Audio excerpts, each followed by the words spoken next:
Hello, പുതിയ ഒരു വീഡിയോയിലോട്ട് എല്ലാവർക്കും സ്വാഗതം.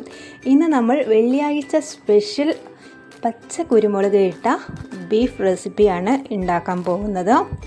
അതിനു വേണ്ടി നമ്മൾ 2 kg ബീഫ് എടുത്തിട്ടുണ്ട്. നല്ല നെയ്യുള്ള ബീഫാണ്. അതിൻ്റെ ചോരയൊക്കെ കളഞ്ഞ് നല്ലതുപോലെ കഴുകി ഒന്ന് ഊറ്റിയെടുക്കുക. വെള്ളം ആറ്റുമ്പോഴേക്കും, അതായത് വെള്ളം ഊർന്നു പോകുമ്പോഴേക്കും നമുക്ക് പച്ച കുരുമുളക് പറിക്കാൻ പോവേ. ഒരു 4 അല്ലി പച്ച കുരുമുളക് പറിച്ചിട്ടുണ്ട്. പിന്നെ കുറച്ച് വെളുത്തുള്ളി, ഇഞ്ചി, അതേപോലെ ചീരുള്ളിയും കുറച്ച് തൊലിച്ച് വെച്ചിട്ടുണ്ട്. അതുപോലെ തന്നെ നമ്മൾ പൊടികളായിട്ട് മല്ലിപ്പൊടി, കുരുമുളക് പൊടി, മഞ്ഞൾപ്പൊടിയും മുളക് പൊടിയുമാണ് ഇട്ടിരിക്കുന്നത്. പിന്നെ പേസ്റ്റ് ഒന്ന് അരച്ചെടുത്തുകയാണ് ഇച്ചിരി വെള്ളം ടൈപ്പ് അരച്ചിട്ടിട്ടുണ്ട്.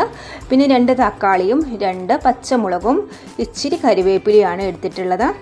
ആദ്യം നമ്മൾ കുക്കറിലോട്ട് ഇറച്ചി ഇട്ടതിന് ശേഷം നമ്മുടെ പേസ്റ്റും അതുപോലെ തന്നെ മസാല കൂട്ടുകളും ഇട്ടിട്ട് നല്ലതുപോലെ ഒന്ന് തിരുമ്മി കൊടുക്കുക. നമ്മുടെ തക്കാളിയും കറിവേപ്പിലയും ഇട്ടേനെ. പിന്നെ അതിന് ശേഷം നമ്മൾ ഉപ്പിടാൻ മറന്നിട്ടുണ്ടായിരുന്നേ. അപ്പം ഉപ്പും പാടെ ഇട്ടതിന് ശേഷം നല്ലതുപോലെ ഒന്നും പാടെ നമ്മളൊന്ന് നൊരമ്പി, അതായത് നല്ലതുപോലെ ഒന്ന് മിക്സാക്കണം. എന്നാലേ നമുക്ക് എല്ലാ ഭാഗത്തും നമ്മളുടെ മസാലകളൊക്കെ ഒന്ന് പിടുക്കത്തുള്ളൂ. അപ്പോൾ നമ്മളൊരു 5-6 വിസിൽ വേണം. ബീഫാണ്, നല്ല വേവ് ഉണ്ടാവും. പലർക്കും പല കുക്കറും കാര്യങ്ങളായിരിക്കും. നമ്മുടെ വെയിറ്റിനനുസരിച്ചാണ് നമ്മുടെ വേവും കാര്യങ്ങളൊക്കെ വരുന്നത്. അപ്പോൾ ബീഫ് ആയിട്ടുണ്ട്, നല്ലതുപോലെ വെന്ത് അടിപൊളിയായിട്ടുണ്ട്. അപ്പോൾ ഇതൊന്ന് നല്ലതുപോലെ ഒന്ന് ഇളക്കി നമ്മൾ കുറച്ച് കറി രൂപത്തിലാണ് ഉണ്ടാക്കിയിട്ടുള്ളത്. വെറും ചോറാണ്, സ്പെഷ്യൽ ചോറുകളൊന്നുമില്ല. അപ്പം വെറും ചോറുക്കുള്ള ഇച്ചിരി ഗ്രേവി വേണമല്ലോ. അപ്പോൾ നമ്മുടെ ഇന്നത്തെ സ്പെഷ്യൽ ഇവിടെ റെഡി ആയിട്ടുണ്ട്.